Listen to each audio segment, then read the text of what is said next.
Welcome to Coping with Ghosting, the podcast that offers hope, healing, and understanding for anyone who's ever faced the painful experience of being ghosted. I'm Gretta, your host, and today we're discussing a topic that's really close to my heart, and that is depression. Because many of us, myself included, have felt the weight of depression after being ghosted. And I have a special guest today. I'm thrilled to be joined by Jeremy Godwin, an Australian counselor, host of the wonderful podcast, Let's Talk Mental Health, and author of the new book, Life Advice That Doesn't Suck. With his practical research-backed tips, Jeremy helps people transform their lives one small step at a time. Welcome to Coping with Ghosting, Jeremy. Thank you, Greta. Thank you for having me, and hello, everyone. One thing I really appreciate about your podcast are the stories that you share about your life and your journey with mental health.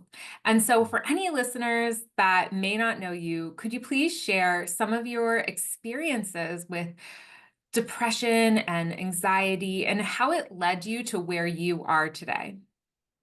Absolutely. So I spent a couple of decades, probably more decades than I should admit to in public, working in the corporate sector and doing a whole bunch of stuff that was everything but what I probably should have done for my mental health, and really not looking after myself. And eventually, what that led to was a total breakdown in late 2011. And it wasn't like I just woke up one day and that was sort of, that's it, I can't function. It dragged on for probably a good 6 month period where it was up and down.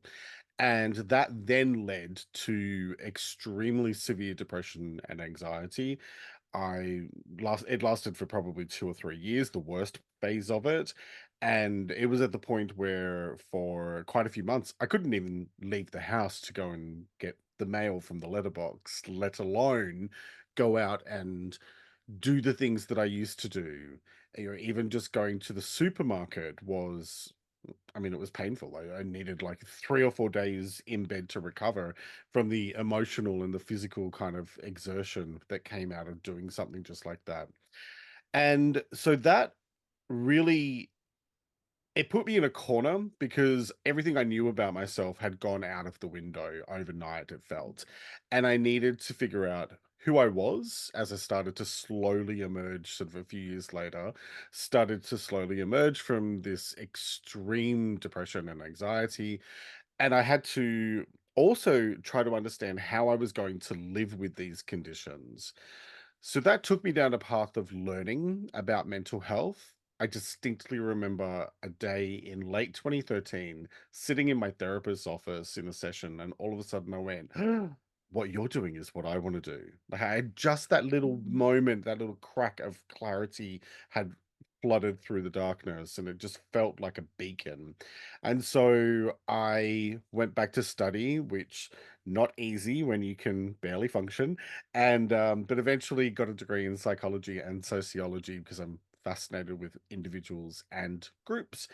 And long story short, ended up eventually working in the mental health space. It took me a few years to really find the confidence and the direction that I wanted to take. And so in 2019, I was working in a totally different job where I was kind of barely even using the degree that I'd done. I finished up with that job and I just thought, I need a creative outlet. I think I'll start a podcast just for something to do. And I was so excited the first week because I got 4 listens. One of them was me, but hey. But yeah, now this is what I do 5 years later. I get to talk to people around the world and really educate as much as I possibly can around what it means to deal with these types of mental health experiences, but more importantly, to share my own story along with quality research to show that there is a way to overcome these challenges. Depression isn't the end of the world. You can learn how to live with it and you can thrive in spite of it. Thank you so much for sharing your story. I got goosebumps. That is so empowering and such a turnaround. And You're just helping so many people with your podcast. I'm such a huge fan. It's almost surreal to talk to you because I've listened to so many episodes. I hear your voice and I'm like talking to you, and it's like, wow, I'm kind of fangirling right now. Oh, that's nice. Thank you. Many people listening are struggling after being ghosted. How can Mm. someone tell if they're dealing with a temporary case of the blues or facing something more serious like depression? That is a really great question. And if I may first of all say, ghosting sucks. I have been ghosted myself. I was ghosted by one of my closest friends a few years back, and it still stings to this day. So if you are struggling with going through this experience, know that it is okay and you will eventually come out the other end. But specifically to your question around depression, we have to understand that struggling is a completely natural and common response to loss, not to mention the kind of shock that's involved with any kind of loss. And so there is a grieving process that happens when somebody is ghosted. And at the same time as grieving the actual loss itself and not knowing where to put those emotions that you might have directed towards that individual, at the same time, you're trying to make sense of everything. And both of those things take time to figure out. So if you are feeling down, depressed, however you want to describe things, it's first of all important to understand that you have to feel what you need to feel and you have to go through that process. And there isn't a pill that you can pop. There isn't a, a podcast that you can listen to that's going to give you one magical cure. What you need to do is chip away and learn day by day how to find a space to accommodate that loss and to process it and work and to integrate it into your life and around it. However, back to the question about depression. So, when we factor in the fact that there's grief involved, grief, depending on the length of the relationship, the closeness of the relationship, grief is not a one size fits all. Some of us bounce back from grief in 3 to 6 months. For some of us, it takes 6 to 12 months or more. And that's okay. We all go at our own pace and you have to allow yourself the time. So two things I would encourage any of you to think about.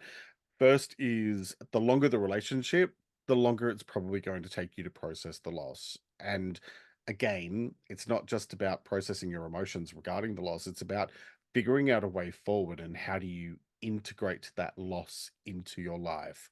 How do you accommodate the space that has been left? How do you honor the relationship that was, but move forward with the loss, actually being part of who you are? Grief is one of those things that's really hard to put a very specific number on. But if you are finding that you are struggling to get enjoyment out of things that you used to do, or you're shutting yourself away from the world, and that's going on for weeks and months, that's when the alarm bells need to be ringing, because depression is a completely natural response to grief. But severe depression can coexist and can be triggered or worsened as a result of that grief and that loss that you're processing. So really, those tend to be the big hallmarks. It's that loss of enjoyment for life itself, and it's the just very little emotional or physical energy to do anything. If you're presenting any of those signs, please go and speak with a doctor immediately, if not sooner. Feel free to pause this podcast and go and talk to your doctor and then come back. Hope you don't mind me saying that, Greta. Wow, that's great. I've definitely had my own battles with depression, and I experienced a lot of what you're talking about. It was like changes in my sleep schedule, constant chronic Mm, fatigue, appetite mhm. changes. I had, I did struggle with thoughts of self-harm. So I know what it feels like to feel hopeless. And I totally agree that if anyone's feeling this and it's happened for a while now, definitely pause and get some help because your life matters. You are so important, and Absolutely. you can turn this around. Absolutely 100%. And if I could please pick up on your point about self-harm, and trigger warning to anybody listening here, but I did want to pick that up and thank you for bringing that up. And I myself have been in that position. I talk very openly in my podcast, which is very how to oriented. And I Mhm. do talk openly, maybe less these days now, but about the fact that I have made several attempts on my own life, and I'm quite open about that. And at first, I was ashamed of that.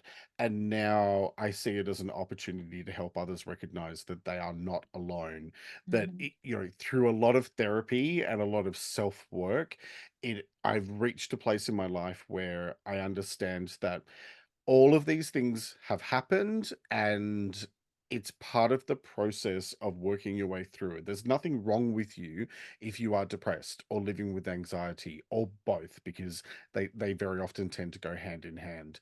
So please be kind and gracious to yourself, but never, ever, ever allow the thoughts that you are alone to take over, because you are not alone. There are people who love you and care for you and will be there if you just reach out and ask for help. Exactly. And I'm definitely going to add a link to some of those resources, the international suicide hotlines, that type of thing, to the show notes today. So anyone who wants to follow up can call those numbers. So we talked about a few different ways to get help. For those who might be recognizing the signs of depression, what steps exactly would you recommend for them to take? Great question. First of all, at the very first signs or question marks that you have, start writing down what some of the symptoms are that you're experiencing, and just keep a track of your mood.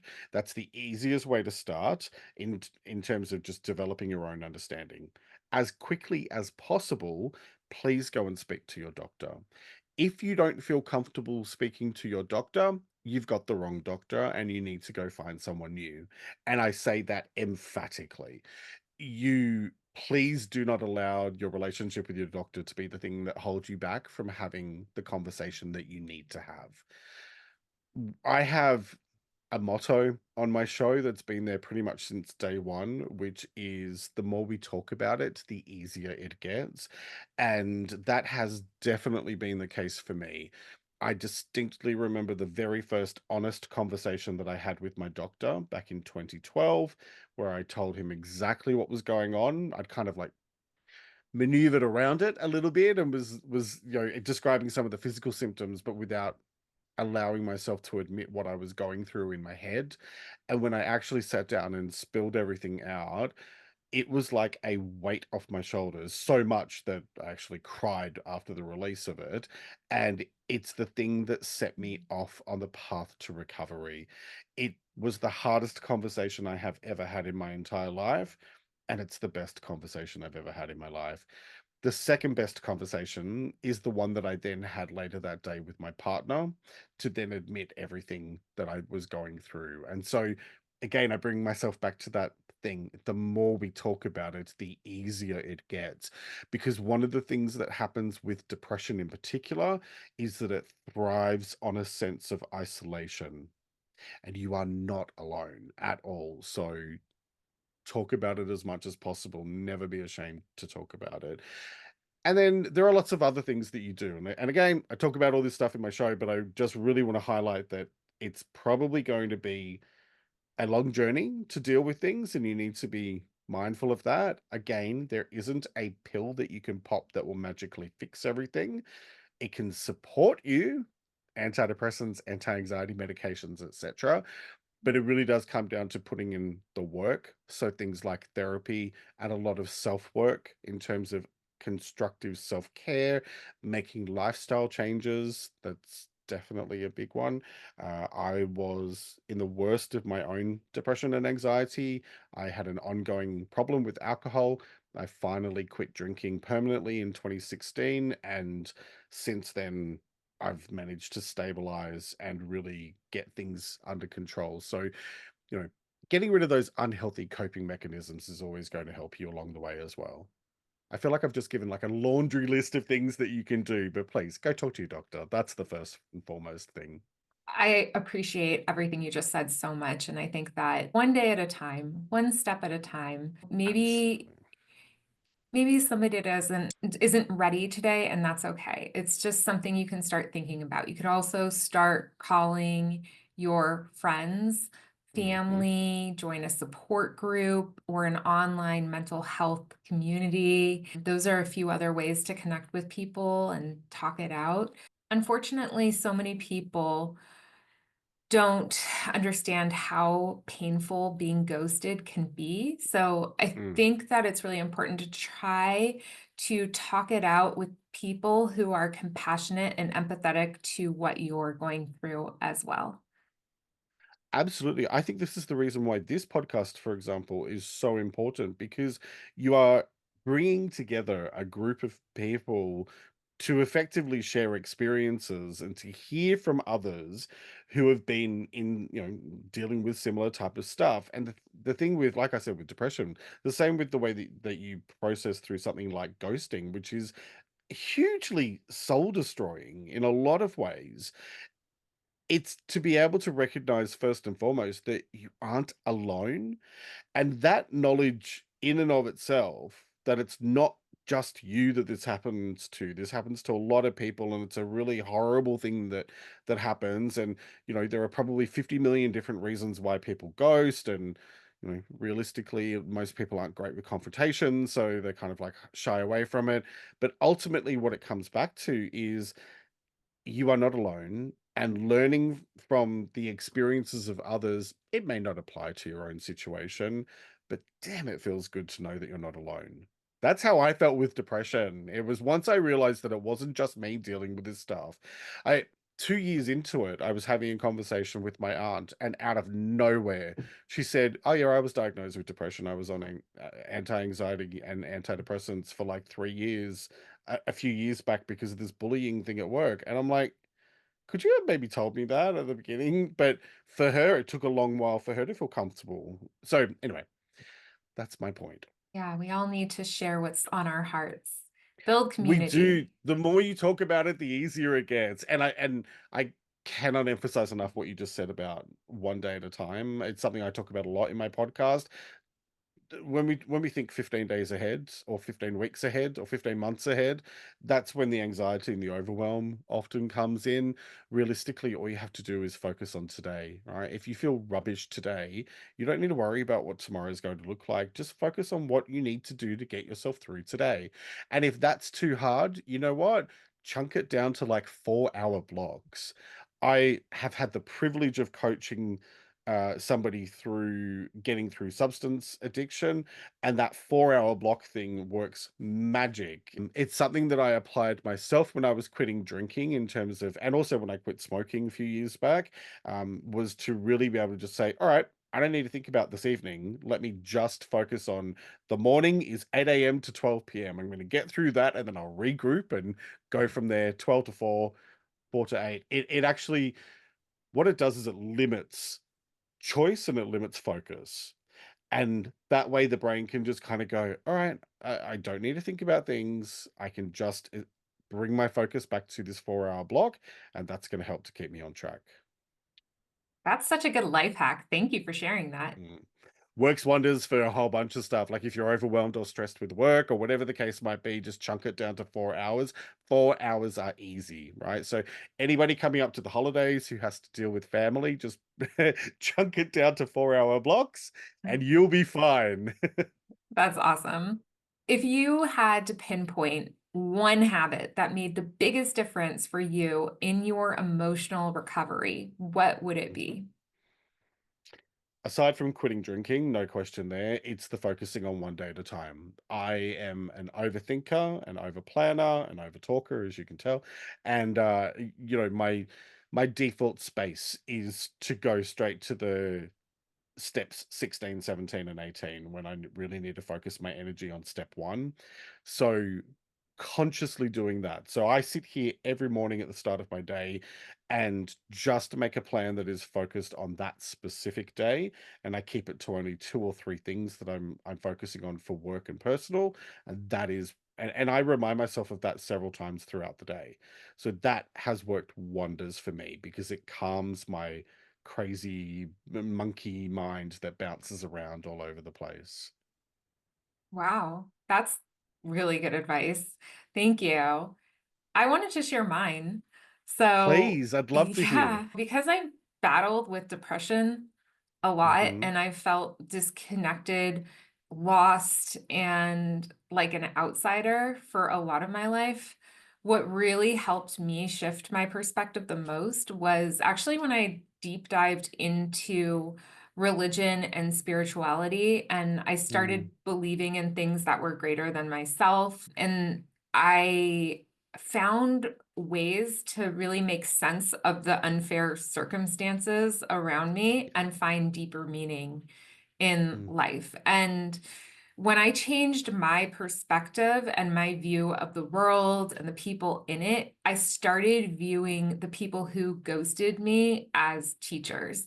And that was, I think, the biggest change for me in terms of helping me get out of my depression. It's just how like shifting my mindset. That is fantastic. Anytime that we can turn adversity into opportunity, and it takes a long time to get to that point, but I have said this in my podcast a couple of times now. I now look back on my breakdown and my depression and anxiety that followed, and all of the other things that kind of came out of that. I'm actually thankful that it happened. Yeah. Now, would I choose it for myself again? No, no, no, no, no. Absolutely not. Categorically not. So please don't send that my way, universe. However, I wouldn't change what happened for the world Okay. because it has taught me so much. And without it, I would probably still be working in the corporate sector doing a job that I absolutely loathed and didn't realize how much I hated it, and I wouldn't be doing this work that I do where I get to talk to people from around the world like you and share our experiences and do something that feels like it's actually making a difference in the world. So anything that you can do to take a step back and say, all right, this is not great, but what is the lesson here? And more importantly, what is the opportunity? How do I take this and turn it into something positive? It's why I started my podcast. I wanted to share the information that I had learned, but more than that, I really wanted to put stuff out there that was what I was looking for when I was in my deepest, darkest hours. I would sit there on my iPad going through trying to find stuff, and majority of it was theory based, and you could kind of tell that it was written by people who hadn't experienced what it was like to not even be able to drag yourself out of bed for the fourth day in a row. And that's the stuff that I needed. And so when my brain kind of started clearing up enough to be more communicative, that's when I went, all right, well, what do I do with this and how do I put it out there? And so there are opportunities in everything, no matter what. Yes, and you've done such an excellent job. Everybody who hasn't listened to the podcast, please go. I'll put a link to your show in our show notes as well. It's amazing. I love it. Thanks. What words of comfort would you like to share with listeners who are really hurting after being ghosted? I know you've probably heard this 1,000 times, and if you haven't, you're probably going to hear it 1,000 times. But I need you to hear this from the heart. It really does get better. It's just that it takes time, effort, and perseverance. And that's kind of the bit that people don't add on to the end of it because it's easier to tell someone, oh, it gets better, you'll be okay. But take it from somebody who has been there. It's the time, effort, and perseverance part that actually helps you to recover, because when you put in the work and the effort and the energy that goes in processing this stuff and healing from it, that's actually what creates the healing itself. It doesn't just happen because time passes. You put in the work, and that's when you feel that you've made steps forward, because every single situation will help you to move forward if you apply the effort and the energy. And it's so worth it. It totally is. It totally is. And then you'll be able to get to talk to other people and say, ghosting sucks, and what can I do to support you? Is there anything else you'd like to add about ghosting, being ghosted, or Mm. dealing with the aftermath? Yeah, look, other than saying that ghosting sucks and it should be banned, what I really want to say is that please understand that the choice to ghost is that person's choice. It is not a reflection on you. There is nothing wrong with you. It is about them and where they're at in their life. And so the thing that's really hard to get our heads around is that it feels really personal, but it's actually not. And so remind yourself of that, understand that. And I know that for most people it will take time for you to be able to not only hear that and process it, but integrate it and actually accept that as a fundamental truth. But the more you remind yourself that this isn't actually about you, it is them and where they are at, the more that you can start to get away from the really challenging mental health stuff that happens with ghosting, right? Where we start to question our worth and our validity and our identity and all of these things. No, no, no, no. Do not ever let somebody take away your sense of self-worth because they made a choice based on who they are and where they're at in life. The fact that they don't like confrontation or whatever the case might be, got nothing to do with you. You're just an you're just the recipient of what happened, all right? And you remind yourself of that and you will be okay. Yeah, it's not your fault. You didn't It's not deserve your this. Now, I could have just said it's not your fault, but I said it in about 500 words instead. So, you did not deserve this. Yeah. No, and I like how you elaborated on it. I like all of the points that you just made. It's so important. And I never get tired of hearing it because it's just such a validation for me that it really wasn't my fault. It wasn't my fault that I was on a haunted merry-go-round of ghosts constantly treating me Right. like with disrespect. Yeah, Mhm. it never gets old for me. It wasn't your fault. So important. I mean, I'm 6 years on from the last time that I spoke to my friend, and it's still I'll be making coffee and it'll pop up, right? Or I'll be, Yeah. like, doing the groceries and it'll pop in my head, and I'm like, "Where did that come from?" for starters, but also it's okay. Like, it's don't think that there is a timeline on your processing of this, and even when you process it, it's like a whack-a-mole game. You're gonna have to probably bop it on the head quite a few times over the next couple of decades, and that's just part of the process of dealing with these memories. Because the brain likes to pop these things up and go, "Hey, remember this?" Because it's trying to keep you safe. But just remind your brain, "I'm okay. I'm processing things. I'm good. Thank you for reminding me of that horrible, painful time in my life, but I'm good." Hmm. Yeah. Yeah, I've grown around my grief as well. And sometimes Mm, I still have nightmares about the people who ghosted me, but mhm. they're far and few between. So I think that the more healing we can do, the better, so that the thoughts kind of dissipate. Yeah, absolutely. I completely agree. Mhm. Well, how can listeners connect with you? Well, first of all, as you mentioned, there's my podcast, Let's Talk About Mental Health, which is available on all the platforms as well as YouTube Music and Amazon Music. I also do a weekly video on YouTube, so you can find me there. But the best place to find me is on Instagram at LTA Mental Health, or you can just head over to my website at ltamh.com. Lovely. Thank you so much for joining me today. This has been incredible. I am so grateful that you took the time to be here. And yeah, I'm so thankful. Thank you very much for having me. I really appreciate it, Greta, and all the best to everyone. And friends, I invite you to follow Coping with Ghosting on social media, join my free and private Coping with Ghosting Facebook support group, and please leave a rating for the show because many listeners have told me that they wish they discovered this podcast earlier when they were first ghosted. And so by leaving a rating and a review, you can help make this podcast more visible for those who truly need support now. So thank you so much to everyone who's already left a review or plans on leaving a rating for me. And finally, remember when you're ghosted, you have more time to connect with yourself and with others who have stellar communication skills. You deserve the best.